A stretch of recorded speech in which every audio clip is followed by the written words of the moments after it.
Boss season 10ನಲ್ಲಿ ಒಂದು ಮನೆಯಲ್ಲಿ ಆನೆ ಅಂತಂದರೆ ಮತ್ತೆ ಆಸ್ ಯೂಶುವಲ್ ನಮಗೆ ನೆನಪಾಗುವಂಥದ್ದು ವಿನಯ್ ಅವರು. ಸೊ ಈ ಒಂದು ಬಿಗ್ ಬಾಸ್ ಅನ್ನೋಂತಹ ಜರ್ನಿ ಪ್ರತಿಯೊಬ್ಬರ ಲೈಫಲ್ಲಿ ಮನೆಗೆ ಹೋಗಿ ಬಂದಂಥವ್ರಿಗೆ ತುಂಬ ಸ್ಪೆಷಲ್ ಆಗಿರುವಂಥದ್ದು. ನಾನು ಈಗಷ್ಟೇ ಮಾತಾಡ್ತಾ ಇದ್ದೆ, ಹೇಗಿದೆ ಸರ್ ಲೈಫ್ ಅಂದಾಗ, ಸರ್ ಹೋಗಿ ಬಂದಮೇಲೆ ತುಂಬ ಚೆನ್ನಾಗಿದೆ, ಬಟ್ ಅಲ್ಲಿ ಹೋಗಿ ಬಂದಮೇಲೆ ನಾನೇ ನಂದೇ ಎಲ್ಲ ಅಂದರೆ ಏನೂ ಆಗಲ್ಲ ಇಂಡಸ್ಟ್ರಿ ಅನ್ನೋಂಥ ರೀತಿಯಲ್ಲಿ ಮಾತನಾಡ್ತಾ ಇದ್ರು. ಸೊ ಅದೆಲ್ಲದ್ರ ಬಗ್ಗೆ ಮಾತಾಡ್ಸೋಣ ವಿನಯ್ ಅವ್ರನ್ನ. ವಿನಯ್ ಅವರೇ ನಮಸ್ಕಾರ, ಹೇಗಿದ್ದೀರಿ, ಹೇಗಿದೆ ಲೈಫ್ ಅನ್ನೋಂಥದ್ದು? ಚೆನ್ನಾಗಿದ್ದೀನಿ ಸರ್, ಎಲ್ಲ ನಿಮ್ಮ ಆಶೀರ್ವಾದ ಅವಾಗವಾಗ ಕಾಣಿಸ್ಕೊತಾ ಇರ್ತೀನಿ. All thanks to you media guys. In fact Bigg Boss ಮುಗಿದ ಮೇಲೆ ತುಂಬ ಸಪೋರ್ಟ್ ಮಾಡಿದ್ದೀರಾ ಎಲ್ಲರೂ. ಆ್ಯಂಡ್ ಸಾಕಷ್ಟು ವಿಷಯಗಳಲ್ಲಿ ಎಲ್ಲೆಲ್ಲಿ ನಿಮ್ಗೆ ಗೊತ್ತಿದ್ದೋ ಹಾಗೆ ಒಂದಷ್ಟು ಇನ್ಸಿಡೆಂಟ್ಗಳು ಕೂಡ ಆಯಿತು. ಬಟ್ ಅಲ್ಲೂ ಕೂಡ ಯಾವ್ದು ರೈಟ್ ಯಾವ್ದು ರಾಂಗ್ ಅನ್ನೋ ರೀತಿಯಲ್ಲಿ ನೀವು ಕಂಪ್ಲೀಟಾಗಿ ಜನರಿಗೆ ತಲುಪಿಸಿದ್ದೀರಾ. So I should be thankful to all you people.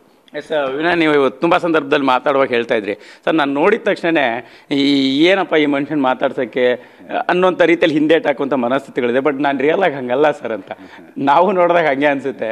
But ಈಗ ನಿಮ್ಮ ರಿಯಾಲಿಟಿ ಎಷ್ಟು ಜನಕ್ಕೆ ಅರ್ಥ ಆಗಿದೆ ಅಂತ ಅನಿಸ್ತಿದೆ ಆ ಒಂದು ಮನೆಯಲ್ಲಿ ರಿಯಲ್ ಆಟ ಆಡಿ ಬಂದ ನಂತರ?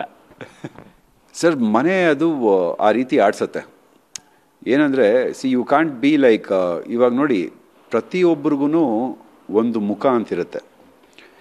ನಿಮ್ಮ ಹತ್ರ ಹೇಗಿರಬೇಕು ಅನ್ನೋದಕ್ಕೆ ಅದಕ್ಕೊಂದು ಮುಖ ಇರುತ್ತೆ, ಇನ್ನೊಬ್ರ ಹತ್ರ ಹೇಗಿರಬೇಕು ಅನ್ನೋದಕ್ಕೆ ಪ್ರತಿಯೊಬ್ಬರಿಗೂ ಆ ಡಿಫ್ರೆಂಟ್ ಪರ್ಸ್ನಾಲಿಟೀಸ್ ಇದ್ದೇ ಇರುತ್ತೆ. ಈ ಬೇಡದೇ ಇರೋ ಮಾತುಗಳು, ಬೇಡದೇ ಇರೋ ವಿಚಾರಗಳು, ಬೇಡದೇ ಇರೋವಂಥ ಡ್ರಾಮಾಗಳು ನಡೆದಾಗ ಆ ಒಂದು ಬಿಗ್ ಬಾಸ್ ವಿನಯ್ ಈಚೆ ಬರ್ತಾನೆ ಅಷ್ಟೆ. ಬಟ್ ಯೂಶ್ವಲಿ ನಾನು ಆ ರೀತಿ ಇಲ್ಲ. ಬಿಕಾಸ್ ಆ ರೀತಿ ನನಗೆ ಈ ಕಾಮನ್ ಲೈಫ್ನಲ್ಲಿ ಯಾರೂ ಬಂದು ಟಾರ್ಚರ್ ಇಡೋದಾಗಲಿ ಅಥವಾ ತಲೆ ಕೆಡಿಸೋದಾಗಲಿ ಮಾಡೋದಿಲ್ಲ. So I am very good to people. Yes, ಅಲ್ಲಿನ ಒಂದು ಪರಿಸ್ಥಿತಿನೇ ಹಂಗಿರುತ್ತೆ ಮನೇಲಿ. ಅಂದರೆ ಬೇಕಾಗಿರೋಂಥ ವಿಚಾರಗಳಿಗೆ ಸ್ಪಂದಿಸೋದಕ್ಕಿಂತ ಬೇಡಾಗಿರೋ ವಿಚಾರಗಳಿಗೆ ಸ್ಪಂದಿಸುವಂಥ ಪರಿಸ್ಥಿತಿ ನಿರ್ಮಾಣ ಆಗುತ್ತೆ. ಸೊ ಟೋಟಲಿ ಹೋಗಿ ಬಂದ ನಂತರ ನಿಮ್ಮ ಲೈಫಲ್ಲಿ ಏನು ಚೇಂಜಸ್ ಆಯಿತು? ಅದು ತುಂಬ ಜನ ಹೇಳ್ತಾರೆ ಒಂದು ರಿಯಾಲಿಟಿ ಶೋ ನಮ್ಮ ಲೈಫ್ನ ಏನು ಬದಲಾಯಿಸ್ಬಿಡುತ್ತಾ ಅನ್ನೋಂಥ ರೀತಿಯಲ್ಲಿ ಮಾತನಾಡ್ತಾರೆ. ನಿಮ್ಗೆ ಹೇಗೆ ಅನಿಸ್ತು? ಸರ್, ಎಲ್ಲ ರಿಯಾಲಿಟಿ ಶೋಸು ಒಂದು ಕಡೆ, ಬಿಗ್ ಬಾಸ್ ಒಂದು ಕಡೆ. ಬಿಕಾಸ್ ಮೇಯ್ನು ಅದನ್ನು ನಡೆಸ್ಕೊಡ್ತಾ ಇರೋದು ಸುದೀಪ್ ಸರ್ ಒಂದು. ಎರಡನೇದು, ಬಿಗ್ ಬಾಸ್ ಅನ್ನೋ ಪ್ಲ್ಯಾಟ್ಫಾರ್ಮು ತುಂಬ ದೊಡ್ಡದು ಸರ್.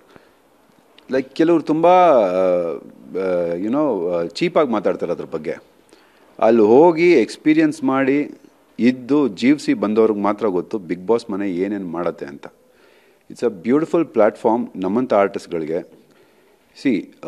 ಒಂದಷ್ಟು ವರ್ಷ ಸೀರಿಯಲ್ಗಳು ಮಾಡ್ಕೊಂಡು ಬಂದವನು ನಾನು. ಬಿಗ್ ಬಾಸ್ ಮುಗೀತಾ ಇರೋ ಹಾಗೆ ನನ್ನ ಕ್ಯಾರೆಕ್ಟರ್ ಆಗಲಿ, ನನ್ನ ಒಂದು ನಡವಳಿಕೆ ಆಗಲಿ ನೋಡಿ ಸಿನಿಮಾಗಳ ಆಫರ್ ಬಂತು.